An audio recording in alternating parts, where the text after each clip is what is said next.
Searching for a God to love. Is that the God we find in the Bible? Is it the God that society knows about or understands? Why is it that sometimes we come across people who seemingly have a very distorted view of who God is? In our series, Searching for a God to Love, we'll address some of these issues. With me in the studio, I have Dr. Chris Blake, who is a professor of English Literature and Communication at Union College in Lincoln, Nebraska, the U.S. He's also the author of the book, Searching for a God to Love. Joining him is Pastor Patrick Johnson, who is a senior pastor at Newbold Adventist Church in Binfield, Berkshire. Today, we'll be talking about the topic, why I don't abstain. And Chris, why I don't abstain, languages does a lot with us. Yes. And when I hear that title, why I don't abstain, I'm thinking you must be a wild person. You must be living a wild life. Yeah. Tell me about that. Yeah, it is a wild life to follow God. It's not a tame life, to be sure. A lot of times, though, people get the impression that Christians, people who follow God, are more interested in what they don't do. I'm going to abstain from this and abstain from that, whereas I see a life of following God as being a life of a very proactive life, a life of positives, a life of more of yes even than no. Yes to life, yes to purpose, yes to freedom, yes to hope and peace and love.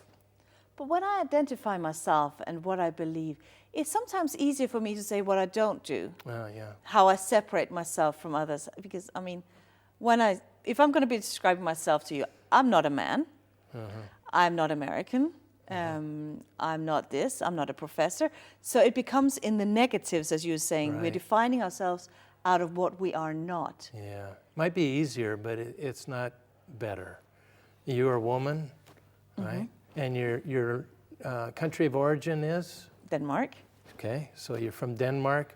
At that point, we have more of an understanding about who you are than saying what you are not.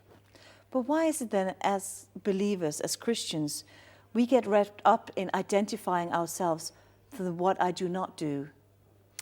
I think part of that has to do with trying to make ourselves stick out in some way from everybody else. And so we've gotten into the habit of saying, well, I don't like the others, and so we often identify ourselves by those negatives. In my belief set, we don't like everybody else does, and that's where we end up going. And so we end up with being characterized, well, they don't do that, and they don't do that, and they don't do that. Right. But the way we say it, Patrick, almost also is a little bit of an arrogancy. Well, I don't do that, so therefore I'm better than you.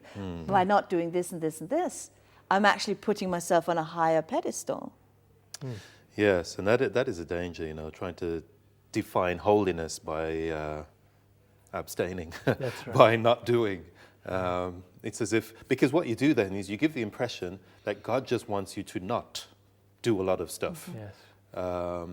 And I think that's why, as you said in the introduction, many people have the feeling that the picture of God is one who's always saying, well, don't do this, and don't do that, and don't do the other, and don't do this. Yeah. And that's pretty unfortunate, I think. Yeah, it is, and it's repulsive. It causes us to back away. When I'm around people who say that all the time, I don't enjoy being around them. No. I want to be around people who are going to affirm the best in me and also challenge me to do even better. Yes. Yeah, yes. and I see God doing that. That God says, I'm going to affirm the best in you. I'm interested in, when it says at the start, God spoke and there was light. It doesn't say God spoke and there was not darkness. No, that's right. Light is a positive energy, a particle, wave, mixture. It's more than not darkness. And so this idea of being holy or being a friend of God and a friend of God's creation is more than just backing away. It's charging forward in love. G.K. Chesterton said one of the most difficult things to do is to stand upright. There are 1,000 ways you could fall, but to stand upright is more difficult. And as he points out, the only person who's ever done that in the midst of all the tempests of life is Jesus of Nazareth, the humble rabbi carpenter. Yeah. And yet, I think we are a little bit a little bit to blame, because God does formulate himself at times in the do nots. You know, if you think of, for example, the Ten Commandments now, you've got God saying, well, don't do this and don't do that. And there is a positive one in there. There are two positives in there, actually, if you think about it, in the way it's formulated. Right. So Parents and Sabbath. That's right. Right? A lot of them is kind of, don't do this type thing. Yeah. I've had people say, so how comes, God would do that then? He's giving the impression that it's a lot more don'ts than it is do's. Yeah. And I imagine that our children would say the same thing about us, right? As they grow up, why is it you're always telling me what I shouldn't do? Well, it's not really that. It's that those things stand out. I've heard it said of the Ten Commandments, and I like to talk about the 11 Commandments because Jesus said, a new commandment I give you, that you love one another as I have loved you. Yes. And he said that, I think, because of this emphasis in the original Testament on negativity, on avoidance, that holiness comes from being away from life, whereas Jesus enters life. God enters life. And as God enters life, you see people just touching his robe to be healed, that this life is flowing from him. It's a positive energy that's happening that's so amazing that people just fell in love with him. Children and everyone. Yeah. But still, when we look at historically, the people that we see as holy people are those who have just removed themselves from society, gone and lived in convents, gone and lived in caves. And, it seems that holiness is about abstaining from things, abstaining from this and that, and just living a very separate life from society. So but you're saying something, holiness is different? So, for example, Martin Luther King, who definitely separated himself from society. No, he didn't do that. Mahatma Gandhi, no, he didn't. You've got people who interacted with society, and actually, and I'm going to pronounce this wrong. I was reminded of this. Dag Hammarskjöld said in the road to holiness necessarily runs through the world of action. When he said that, he meant that you become more holy as you interact with life, not in separating from life. The ethics of avoidance is not a godly ethos. The ethics of avoidance, if God took that approach, Jesus would not have come. Exactly. Wouldn't happen. Yeah, he did come into our right. world. And I think maybe our definition of what holiness is needs to start with God, because he's the definition of holiness. Yes. Rather than us thinking it's a standard of things you don't do. Holiness is what God is. Yeah. And the fact that Jesus could actually come into the world shows that, a holy being could become human and live among us and show us how to live. Yes. He was known for what he did rather than what he didn't do.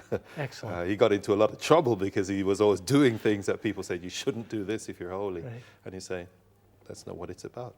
Yeah. But why do I keep hearing that to live a good Christian life, to be a good follower of God, there are just certain things that I must obey? Well, one of the reasons is because obedience does bring freedom. You have to tell me about that. That does not sound logical. Yeah, here you go. If you want to be able to play Tchaikovsky, you're going to need to learn the scales. You're going to have to practice the basics until you're able to do that. If you're a gymnast, and you want to be able to do a double back handspring on the balance beam, you better do a lot of practice. A lot of practice, a lot of obedience, a lot of rules, and discipline. Discipline so that we are free to do even more. You know, if you take a balloon and you blow it up and then you let it go, in one sense it's free, but in another sense this internal pressure is just causing it to do all sorts of erratic things.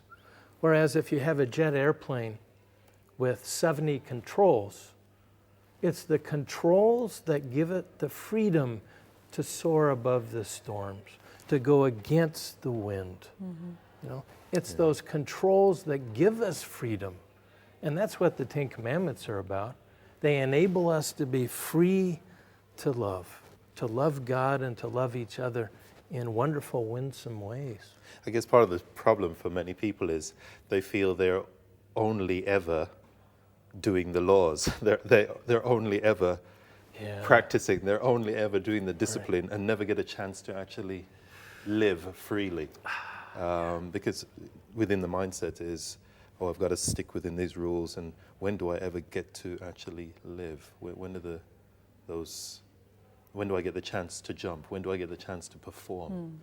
And I think we need to bring that into everyday life, that yes, there is a discipline, but there is also, at the same time, you do get this sense of satisfaction. Now I can do this. Yeah? And you can perhaps play those scales for someone. And you get that deep satisfaction all the time, even while you're doing the disciplines as well. And the satisfaction of loving unconditionally, of loving people that I don't even like, to get into that. People who are so different from me, and yet to love them without conditions. Well, that's when you're soaring in that airplane, you know. That's when you're soaring against the wind, because in modern society, that's not typical. It doesn't happen. And that's what King and Gandhi did, you know, and that's especially what Jesus did and does. Yes. Yeah. Indeed. It's a wonder that, you know, that freedom goes beyond just abstaining from. It's saying, no, I'm going to be proactive. I'm going to be loving and bring that enlightenment that is a positive influence. Yes. Yeah.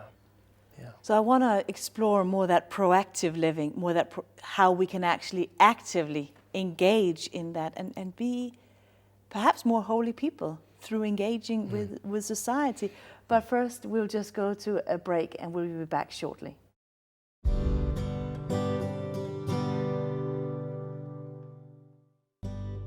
The themes and topics explored in this series are from Chris Blake's book, Searching for a God to Love.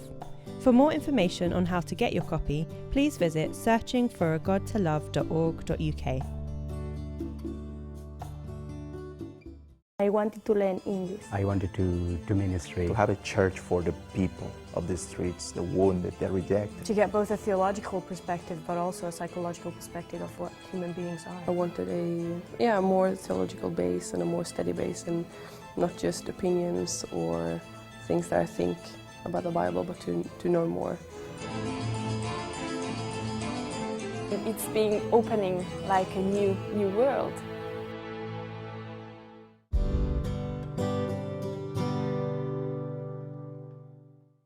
Welcome back to our program. Chris, I want to challenge you a little bit more about this abstaining. It's not a word we like, but why do you choose to abstain? And what exactly is it you're abstaining from? Yeah. Well, what I'm saying is I don't abstain. I actually have reasons for boycotting, socio-political sometimes. There are reasons for just going ahead into life, you know, in a fearless way, as it says there in 1 John. Perfect love casts out all fear. And you can go into life in a fearless way. Let me give you a couple of examples, okay? I don't drink alcohol. But it's not that I don't drink alcohol because it's a naughty thing to do. I don't drink alcohol because of the immense carnage and horror that alcohol brings to society and to people. It's implicated in at least 1/2 of all homicides, 2/3 of all abuse, spousal abuse, child abuse. It's implicated in suicides. It's implicated, the amount of damage that alcohol does is so horrific that I'm going to say no. I'm going to boycott this. I have my reasons for doing it. I'm not going to say I'm holier than anybody because of this. It's just that I hear sometimes people who say, well, I'm not going to shop, from in the States. I'm not going to shop at Walmart, as they're drinking Bud Lights. And I think, you really want to boycott something that's hurting people on a daily basis, boycott alcohol. Same thing is true with tobacco. I think there are some really interesting statistics about how many people actually are killed by tobacco. Yeah, more people killed by tobacco worldwide than car accidents, HIV, AIDS, communicative diseases, suicides. All of those combined do not kill as many as tobacco. And that was very shocking when you were sharing that with us in the break. That was really, really a big shock for me to hear that was so big, because we don't hear that. No. We don't hear that. We don't see that. No. And if we were to contextualize that in some way, because you mentioned if you filled, how many jets did you say? Oh yeah, like 27 jets carrying 400 passengers every day. Yes. Would die.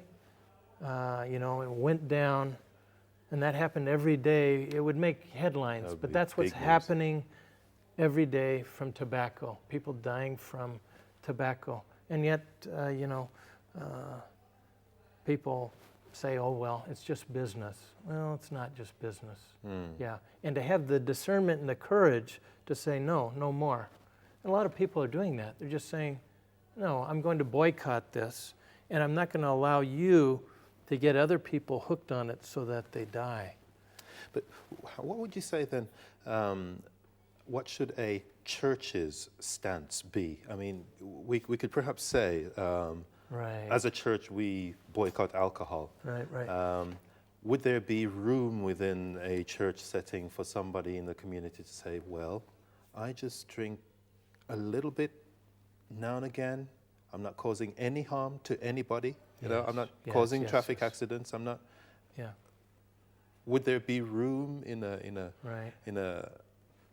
Christian congregation to do that, or do we then extend the morals to say, well, if you're going to be a part of this group, Right. you've got to boycott the same things we do? Yeah. That's an interesting question. I tend to look at it this way: others may, I cannot. I cannot do that.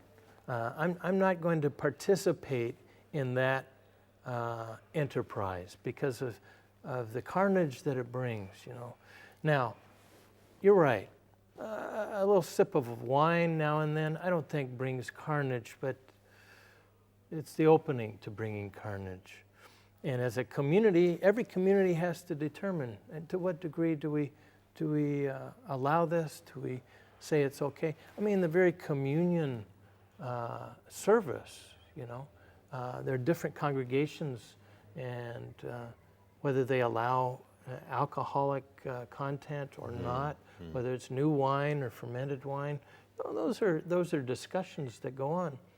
And just to be aware of what's happening and to say, to go beyond saying I abstain, but to say no, I want to be pro-life in everything that I do. I want to be pro-life. In the United States, we have this huge debate, and I think you do here in Europe, of pro-choice and pro-life. And it's basically two sides talking past each other without listening. I teach rhetoric, I teach communication. I teach my students, try to understand what the other side is saying and speak to their concerns. Well, the pro-life people are saying abortions are always wrong, except that they are really not saying that. very often people who are pro-life are saying, except in the case of rape or incest or the mother's health. And then it's okay, you know, all right. But they're also, if you're really pro-life, you're not just pro-life up to when the child is born, and then you don't care about educating people. You don't care about health care for people. You don't care about whether you're killing people in capital punishment or through war or all these other things. These are all under the umbrella of pro-life also. But we draw these false lines, you know, and I don't really care as much about being holy. I care about being loving and being balanced and consistent and being pro-life. Yes. You know, and so it's this positive going after things in a life ennobling way. And you are actually talking a little bit about, instead of talking about what you don't do, talking about what do you do? How do you actually impact? What do you make of a difference? Right. And how do you engage in a community that seems so very different from, I don't want to use the word standard, but from what you choose to abstain from, or what you choose to boycott. How do you engage with that, and how do you bring holiness into that? Right. Yeah. And once again, I'm not really interested in being seen as being a holy man. I'm no thanks. You know, especially, you know, my wife could say no, it's not there. I think the way to interact, once again, is to be loving in a way that involves grace. And grace is forgiveness and acceptance and sharing. Forgiving people, including ourselves, sometimes the most difficult person to forgive. And accepting others. And accepting does not mean I agree with what's going on. Accepting means I'm still open to you. I'm not going to be judging you on your basis of your relationship with God, on whether you're smoking or drinking or whatever you're doing. I'm not going to judge you on that. And sharing, and constantly interacting and sharing. And you know, there are always wonderful examples. You know, the holy person in my mind, the hero, is the mother who's working 2 extra jobs and taking care of the children. Those are the heroes. Those are the true celebrities. They don't get all of the, you know, the airtime, but what a wonderful ministry they provide. Yeah. And I guess, I like the idea of maybe if we were actually listening a little bit more to each other, that would help in some way in understanding one another, and that would promote a lot more of dialogue, so that we can, if you like, bounce ideas off each other, but encourage one another to just live life as best as you can, as fully as you can, rather than think life is all about staying away from stuff. Life is actually about doing things, like you've said before, bringing light into something, not leaving a void, but actually filling life with things, because that really is what the essence of life is really about. And that's what you're talking about, isn't it? When you're talking about boycotting, when you're talking about why you don't abstain, it's actually choosing to live fully, choosing to live radically, and choosing to living life full out. Because I think often we as Christians are seen also as, we don't do this, we don't do that, and we just live boring, dull lives. And how attractive is that for anyone who likes some energy and like to actually live life? And perhaps that comes into the whole equation as well, that we might need to start changing our language of how we describe. That's exactly right. That's exactly right. I like the analogy of a sailboat. If you're looking at one point and another, from up on a hill and the sailboat is here, it looks like the fastest way to get there is a straight line. But those who know sailing know that's not the case. That you follow the wind, and the wind can take you like this. The fastest course is a wild way sometimes. And following the breath of God, the leading of God, can lead us in ways we had no idea. you know? But to be following God in that way is an exciting adventure. It's amazing. It's amazing. I had no idea about it, you know, before I became a Christian. And since becoming a Christian, it's far more exciting and wild, as you said. It's a wild existence. And it's also, it's got that peace, that abiding peace that comes as well. That you're known and loved by the being who created me. Yeah, it's wonderful. So, Patrick, a last thought on the matter of living wildly and living intentionally, and be careful in case my members are listening to me. No, you know, I think Jesus is a great example. Yeah. He came to, he himself said, "I've come so that you can have life and have it in abundance." That really is the thing. So, if ever you find yourself confronted with a Christian who's saying, "Well, I don't do and I don't do and I don't do," then maybe you got to challenge them to say, "Well, your rabbi says it's all about what you do." and you know, get them to start thinking differently, because that really is where the bottom line. Yeah. Jesus says, "I want you to live life to the fullest and live it well." What is it that you do? Yeah. Not just what you abstain from. Yeah. Yeah. So the day where Christians and the church will be known for what we do rather than what we don't do. Right. It's a wonderful Might be thing. a good day to look forward to. It's a good day. Yeah. And perhaps it starts right here. Every once in a while I get a call and it says, "Are you the church that helps people?" And I say, "Yes, we are." Yeah. And that brings us to the close for today's program. Thank you very much, Patrick and Chris, for joining us. And if you have been affected by this, if you want to talk more, if you want to contact us or learn more about this amazing God that Chris and Patrick are talking about, why don't you visit us on our website, www.searchingforagodtolove.org.uk, and leave any comments, and you will there also find the resources of books and how to learn more about us. Thank you for watching.